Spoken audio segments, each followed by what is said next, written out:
Have you ever woke up in the morning and your mind feels as exhausted and tired as when you first went to bed? Daily, you deal with an intrusion of thoughts of how do I balance my needs, my husband, my kids, and it's overwhelming and exhausting. Well, hey, I would love to share some of the solutions that I have found in healing my mind so I can stay engaged with my family. Hey friend, do the daily demands of family life leave you exhausted with no time for yourself? Ready to make self-care and healthy boundaries a natural part of your day, all while embracing your roles as a wife and mom? Well, I'm so glad you're here. I'm Christina, married 16 years to a neurodiverse man, mom of 3 neurodiverse kids, and many more roles. Welcome to the Moms in Neurodiverse Families podcast. Get ready to begin your self-care journey. Grab your Santé latte and listen in as we take a small step towards a healthier you. Before I jump in and talk about how we can save our minds and get some sanity, I would love to read a review from Julie, who says, as someone who has a family member with autism and who works in the school systems, I truly appreciate the honesty and thoughtfulness that comes through. Excellent podcast. Thank you for providing us with real-time lessons and for your vulnerability. I so appreciate when you take those few moments and write a review. I read them and I treasure them. Thank you so much. And we're talking about our mind, trying to find our marbles, recover our thoughts, and live life a little freer. And I want to read to you a journal entry back over 11 years ago, what my mindset was before I began fully implementing my planning process. I wrote, I am so broken inside, filled with so much pain and hurt, it doesn't seem possible to keep it in. I am so weary and tired and feel so alone. Jesus, save me. Save our marriage, save our family. This was written during a time frame when I was wrestling and trying different methods of how do I care for myself and my family. We've talked about often in this podcast. And the mind is so important because we need to know what is the status of our mind. How healthy is our mind, first off? And then we need to figure out where do we need to go to improve it. By focusing on our mind, which I believe fits into a life need of healing ourselves, is so important. You and I are not aware of the tapes, you can say 8-track tape, you can say cassette, CD, whatever, whatever you want to call it. But there are messages that we have in our heads. And are you aware of the messages that you have been listening or even saying to yourself? It's so important because our mind is the epicenter for how we carry out our actions and how we see ourselves. I remember reflecting and thinking about the status of my mind and realizing how unhealthy it was, how much negative and critical words were often in my head. And honestly, at times that still happens. In the past, it was all the time that if I was a good enough mom, I would be able to handle it all. If I had it figured out, I would be able to balance all that's needs to be done with my kids' challenges and also being there with my husband and figuring out our communication issues we had. That pressure, those mental thoughts were so unhealthy. So take a quick moment and just think, what are the messages, audio tracks that you are listening to? It could be after a frustrating interaction with your kids and you go someplace by yourself and you stop, and what are those first thoughts that come up? Or maybe you had a circular conversation with your spouse and you feel so frustrated. What are the thoughts that pop in? How we perceive life is so important because how we see ourselves and our loved ones and the message we tell impact how we respond to ourselves. Are we patient and kind when we make mistakes? Are we the same towards others when they make their oops and their mistakes? And our mind is more than just our mental health, it's our emotional health. How we react to small problems or big problems is so important. One of the key lessons that a speech therapist had taught our children was there are small problems and there are medium problems and there are big problems. Small problems should have a small reaction, and you can guess it. Big problems, it's okay to have a big reaction. Checking in, is my reaction matching up with the size of problems? And also that small problems, usually a child can fix depending upon their age. Obviously a 2-3-year-old can't, but oftentimes the small problems, they can be fixed on their own or with a little bit of guidance from adult. Big problems, there needs to be someone else we're bringing in to fix it. When I heard that, I thought sometimes I react to a small problem as if it's a big problem. I mean, can you relate to that? And realizing that I need to grow in my mental emotional health because my responses, they don't match up to the size of the problem. But also with our mind is learning what interests us.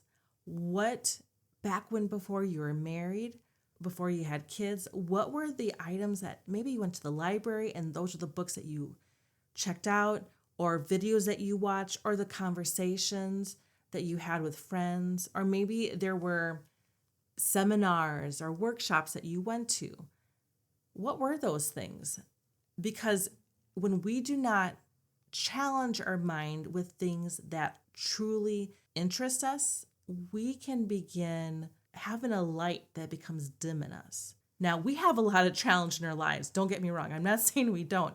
There's a difference between having a challenging life and then learning something that interests us and maybe even challenges us in a different way to step up because there's a personal investment in it. Also, it's good to be challenged in our mind, whether doing puzzles or doing games or solving riddles. It's good to keep that mental acuity so we're able to handle all the complexity life throws us. When I go back to this journal entry I read to you, I could not do puzzles. I didn't want to do anything complex. My mind was so burdened by the heaviness of trying to do everyday life. When I began once a week writing down, what is one thing I'm going to do for my mind? What does my mind need? That was a humongous game changer for me. One week, it was, I need to find a way to quiet and slow down my mind every day for just a few minutes, to have, I would tell friends, like, it's like there's 100 cats in my head and I'm trying to herd them, and cats do not want to be, you can't tell a cat what direction to go, let alone 100 cats. I wanted to have a moment that the cats, and sometimes I felt like I had bats up there too. There's just so much going on in my mind. So many problems I was trying to solve and trying to think through predicting problems that would be happening because I knew that led to meltdowns. And to have a few moments where I was by myself and I was just quietly just sitting there and slowly breathing, and possibly I was listening to some music, but doing that helped me so much and I loved it, even though it was for a few minutes. And then the following week, I thought about, what do I need to do for my mind this week? What does my mind need? And sometimes it was, I need to learn how to handle these blow-ups and meltdowns that are happening in our family. I need to find a better way to handle this. And so there might be a little research that I did because I did not like how I felt when I reacted to their reaction, if that makes sense. Other times for my mind was, you know what? I just really want to spend 15 minutes today or sometime this week learning about fill in the blank. I just want to learn about this. I know I can't invest a ton of time, but I just want to dip my toes into the water and just begin and put that to the side and continue just building on my knowledge that it could be knitting, it could be gardening, maybe it's just reading a book. You want to be reading a book that is extra challenging, but you know you need to give it additional time to read because you want to write down your notes as you're reading the book. This is examples of what I did every week, and oftentimes it was one thing I did a week, and other times it was something I did a few days a week. And as I began building upon this practice of ask myself this question, what does my mind need this week? And it led me to an amazing practice of growing resiliency, my ability to understand why I was reacting to situations that I was acting way bigger than what my situation was demanding. I'm not saying life wasn't stressful, but I'm saying is that sometimes my reaction made it worse. So ask yourself, what is an area for your mind you want to work on? Do you feel you can't focus? That there is just so many thoughts in your head? It's air traffic control up there, right? And you're trying to just quiet them down so you can focus. Is it finding a way to respond to your spouse or your kids so the situation doesn't escalate but de-escalates? And you know it's originating in your mind. You know that you're being triggered.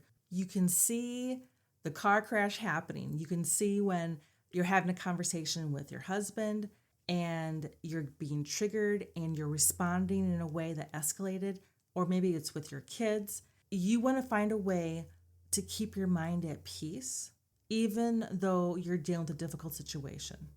I'm not saying being happy about the difficult situation. I'm saying that your mind can be feeling peaceful or more at peace while working through the situation. Does it happen overnight? No, it doesn't. I'll be honest. It didn't for me. But I am so thankful for all the little steps I did each week in looking at what can I do to help heal my mind and how I see myself and how I see others, how I can be growing my mind by learning what I can do when I'm feeling triggered to prevent escalation, and also show that to my family and to act it out, to verbally state what I'm thinking in my head and act it out so they can learn, copy, and mimic what I have learned, and then I'm teaching them. I mean, how great would that be? We do not have to be the only ones working on dealing with these stressful situations. We can teach us. And actually, for our family members, they need to learn these skills as well. And when everyone is working on how we can grow our mind and deal with challenging moments, that's a big game changer for our family. We have a code word that we say when we need to have silence in the house because our minds are overwhelmed. And when that word is said, everyone is silent for 1 minute. And it is amazing what that does for a mind, for my mind, and for everyone in the family. When we've all been there, I've called it, my husband, my kids, we've said that, the word, and then our code, and you can make any word you want. We say code and then the word. You can do the same thing. And having that minute of just quiet when you've been so frustrated, it can do a 360 very quickly. Now, a quick caveat. When a person has triggers because another individual is being hurtful, even abusive, causing trauma, our responses and trying to handle it is very different in those situations versus we're in a hard moment, a hard conversation with a loved one. So please hear me.